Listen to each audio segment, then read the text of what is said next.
tínhamos nada parecido desde os anos 60.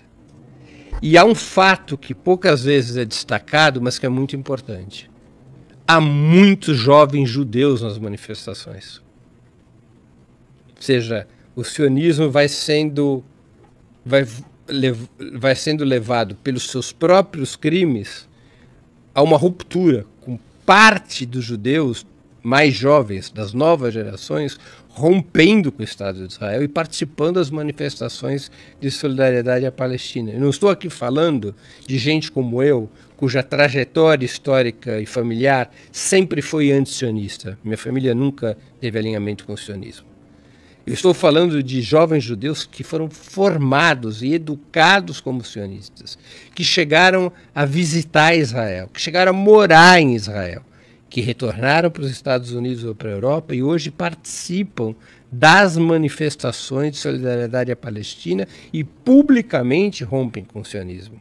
E isso é de vital importância, porque o sionismo, para que ele possa ter a força que tem, ele precisa convencer o mundo de que ele é a própria identidade do judaísmo, de que sionismo é igual ao judaísmo e que, portanto, ser anti-sionista é a mesma coisa que ser antissemita. Com a ruptura que vai ocorrendo desses jovens judeus nos Estados Unidos e na Europa e em relação ao sionismo, essa construção de imagem do sionismo vai caindo por terra. E as pessoas vão se dando conta, aos poucos, que o sionismo está para os judeus, assim como o fascismo estava para os italianos e o nazismo para os alemães. O sionismo é uma corrente política e ideológica do judaísmo majoritária, é verdade, nesse momento, nessas últimas décadas, desde os anos 40 do século passado, majoritária, mas é uma corrente política e ideológica, não é a identidade do judaísmo. Há muitos judeus antisionistas. Da mesma maneira que combater o fascismo não era ser contra os italianos e que combater o nazismo não era ser contra os alemães, combater o sionismo não é ser contra os judeus. O sionismo é uma coisa, é uma corrente política e ideológica, o judaísmo é outra. É a identidade de um determinado grupo étnico, cultural e religioso. São coisas separadas. E é isso que essa juventude judaica, que vai se incorporando às manifestações nos Estados Unidos e na Europa, e aqui também no Brasil, aos pouquinhos, vai revelando. Qual é a expressão que a gente mais ouve nessas manifestações por parte desses jovens judeus? Não em nosso nome. Não pode ser em nome do judaísmo que esses crimes são cometidos pelo sionismo. Não pode ser atribuído aos judeus esses crimes.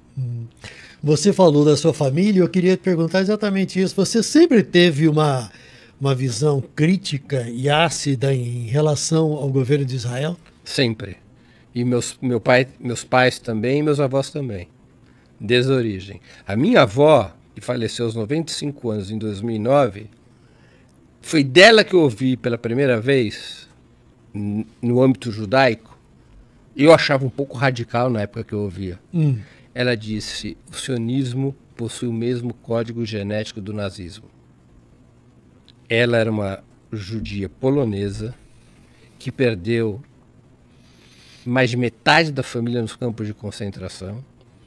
É uma declaração surpreendente. Que veio para o Brasil antes da guerra, fugido do antissemitismo na Polônia. A minha avó dizia isso. A mãe da minha mãe dizia isso. É o mesmo código genético. Por que era o mesmo código genético na lógica dela? Na lógica que ela defendia?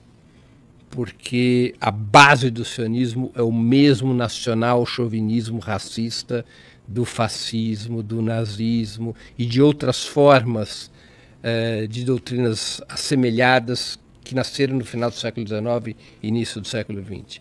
Ela atribuía ao sionismo uma característica racista e nacional-chauvinista parecida com a do fascismo e a do nazismo. Tinham lógicas diferentes, objetivos diferentes. Claro, o nazismo era uma doutrina nacional-chauvinista cujo objetivo era a hegemonia da Alemanha sobre o mundo. Esse não é o objetivo do sionismo. O objetivo do sionismo é regional, é localizado. Não é? A escala do racismo germânico é diferente da escala do racismo sionista até o presente momento, mas ela identificava esse mesmo código genético, essa mesma origem nacional chauvinista, racista, colonial. E ela chegava a dizer, já nos últimos anos de vida, uma frase que era: o sionismo será o nazismo do século XXI. Pela proximidade ideológica que havia entre o sionismo e outras doutrinas nacional-chauvinistas, como é o caso do nazismo. Na época que ela falava isso, que eu ouvi dela pela primeira vez, eu era garoto, eu estava exagerado. Durante muitos anos, eu achei, Tramontina, que o sionismo tinha uma barreira moral que ele não atravessaria, que é a barreira do genocídio. Ele iria até essa barreira, mas ele não ultrapassaria essa barreira pelos antecedentes, pelo que o nazismo fez com os judeus. Mas eu estava errado e minha avó estava certa. O sionismo rompeu a barreira do genocídio. Isso é o que nós estamos assistindo na faixa de Gaza. Durante muitos anos eu acreditei que esta era uma barreira moral que o sionismo não romperia. E rompeu. Estava certa minha velha avó e estava eu errada. Estas suas posições, que são tornadas públicas por meio das redes sociais, provocam um tsunami dentro da comunidade judaica, né? Aí você é muito criticado, né? Toma pau pra caramba, toma processo também. Você também é elogiado dentro da comunidade? Sim, minoritariamente. Minoritariamente. Há um setor pequeno da sociedade, da comunidade judaica, que é antisionista e que se organiza em grupos. Há 2 grupos importantes no Brasil: a Articulação Judaica de Esquerda e Vozes Judaicas pela Libertação. São 2 grupos com presença importante, embora minoritária. O primeiro mais presente no Rio de Janeiro, o outro mais presente aqui em São Paulo. São jovens depois do surgimento do Estado de Israel. Antes do surgimento do Estado de Israel, a principal corrente entre os judeus não religiosos, repito que nem todos os judeus são religiosos, se você excluísse os judeus que se organizavam pela religião, a principal corrente do judaísmo era o marxismo, até porque o Marx era um judeu alemão. E o Marx tratou do tema do antissemitismo. Tem um livro do Marx, quando ele era jovem, chamado Sobre a Questão Judaica, em que ele investigava a origem do antissemitismo e propunha uma solução totalmente diferente daquela solução que o sionismo viria a propor no final do século XIX, quando o Marx já tinha morrido. O Marx identificava que o antissemitismo tinha uma base material, pela função econômico-social que os judeus tinham desempenhado na Antiguidade e na Idade Média. Os judeus praticamente monopolizaram, quando saem da Palestina e imigram para a Europa, os judeus praticamente monopolizaram na economia agrária da Antiguidade e da Idade Média as funções mercantis e creditícias. Os judeus não trabalhavam na agricultura na Antiguidade e na Idade Média.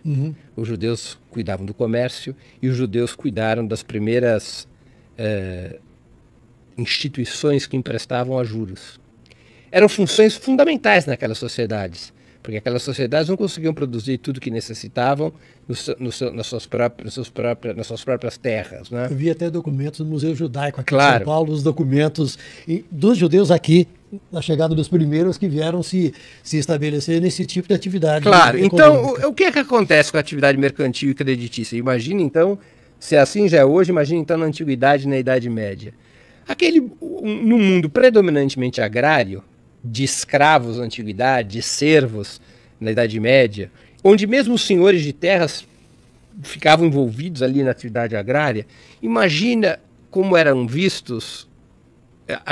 visto aquele povo classe, que eram os judeus, que controlavam o comércio e controlavam o empréstimo a crédito. Os banqueiros são odiados, porque a percepção que a gente tem, e não é uma percepção, é a realidade, é que nós precisamos dos banqueiros, porque todos nós precisamos de crédito, só que uma parte importante da nossa renda, da renda do nosso trabalho, do nosso esforço, é transferida aos banqueiros na forma de juros, sem que os banqueiros tenham que trabalhar. O que eles fizeram foi emprestar o dinheiro.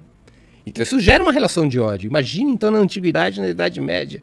A mesma coisa vale para o comerciante. O comerciante é mais querido que o banqueiro. Mas a gente não sempre acha que o comerciante está cobrando mais caro do que devia, ou que o comerciante está vendendo uma mercadoria de pior qualidade do que a que anuncia.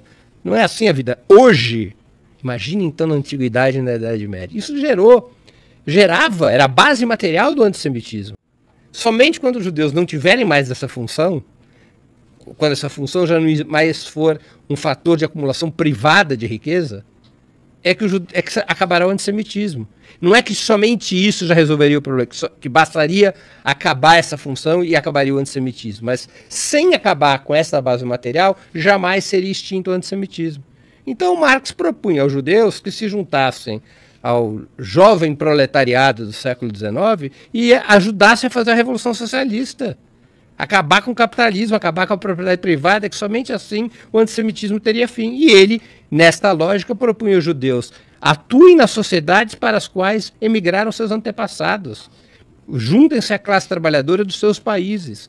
Internacionalizem-se junto com a classe trabalhadora. Essa era a lógica do Marx, que ganha muito apoio entre os judeus, especialmente no século XIX, quando coincide essa posição do Marx com o empobrecimento dos judeus, né? Depois que outros setores assumem as funções creditícias e mercantis, os judeus se empobrecem, se proletarizam na Europa. Primeiro na Europa Ocidental e depois na Europa Oriental, especialmente no Império Russo. Os judeus vão empobrecendo e vão se juntando à luta sindical, à luta socialista. Então, essa era a principal corrente dos judeus, até os anos 40. Os anos 30, anos 40 era o marxismo. Eu venho dessa tradição, da tradição marxista-judaica, não da tradição sionista. A tradição sionista é uma resposta à influência do marxismo entre os judeus.